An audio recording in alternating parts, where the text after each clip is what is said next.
नमस्कार दोस्तों। तो मैं रोहित। आज हम बात करेंगे एक बहुत ही गंभीर और समझने योग्य ऐसी बीमारी के बारे में जिसमें व्यक्ति को ऐसा लगता है कि उसे कोई बीमारी ही नहीं है। तो इस बीमारी का नाम है स्किज़ोफ्रेनिया। इस बीमारी में व्यक्ति को सोचने, महसूस करने और हकीकत को पहचानने में कठिनाई होती है। कई लोग इसे पागलपन भी समझ लेते हैं, लेकिन ऐसा नहीं है। यह एक मस्तिष्क ब्रेन डिसऑर्डर है जिसका इलाज संभव है अगर यह समय पर पहचान हो जाए। तो ये जो स्किज़ोफ्रेनिया बीमारी है, ये है क्या? यह एक मानसिक बीमारी है जिसमें व्यक्ति वास्तविकता और कल्पना के बीच अंतर नहीं कर पाता। कभी कभी उसे ऐसी आवाजें सुनाई देती हैं जो असल में नहीं होती, या उसे लगता है कि कोई उसका पीछा कर रहा है, या उसके बारे में लोग बात कर रहे हैं, या उसके खिलाफ साजिश रची जा रही है। तो अपने मन ही मन या मुंह से बोलता है बिना किसी के सामने होते हुए भी। इसके कारण क्या है?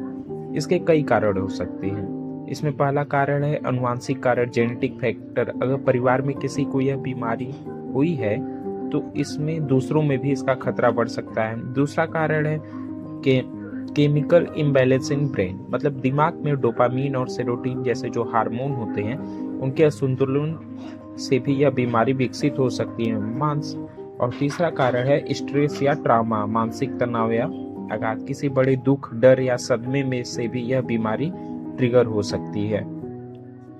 ड्रग यूजेस, बहुत सारे केसेस में देखा गया है कि गांजा, अफीम, शराब या अन्य नशे दिमाग को प्रभावित करते हैं और स्किज़ोफ्रेनिया की संभावना को बढ़ा सकते हैं। तो इस बीमारी के लक्षण क्या है? हमने इस बीमारी का कारण जान लिया।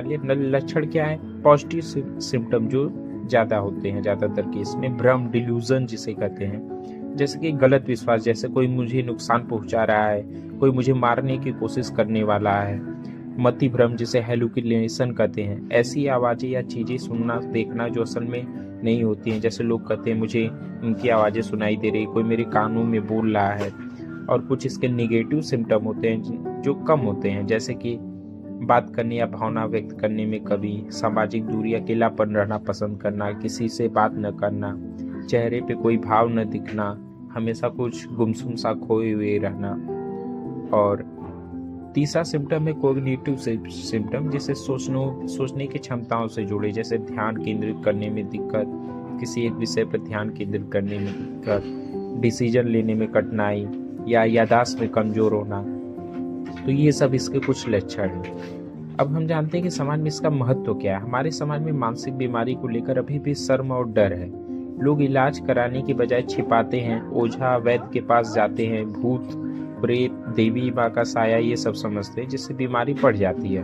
अगर हम जागरूक हो, समझदारी दिखाए और मरीज को पागल न कहकर बीमार समझे तो वह जल्दी ठीक हो सकता है। मानसिक स्वास्थ्य भी शारीरिक स्वास्थ्य जितना ही जरूरी है। अब इसके इलाज कैसे किए जा सकते हैं? Treatment of schizophrenia. इलाज के मुख्यतः 3 तरीके हैं। पहला, दवाइयाँ। डॉक्टर द्वारा कुछ एंटीसाइकोटिक मेडिसिन भी दवाएं भी चलाई जाती है जो दिमाग के रसायनों को संतुलित करती हैं। इसे नियमित लेना बहुत जरूरी होता है, क्योंकि ये सारी जो दवाएं होती हैं 10-15 दिन के बाद ही असर करना चालू करती है। इसकी दवाएं लंबी चलती हैं। और दूसरा है साइकोथेरेपी। काउंसलिंग और थेरेपी से मरीज अपनी सोच और भावनाओं को नियंत्रित करना सीखता है।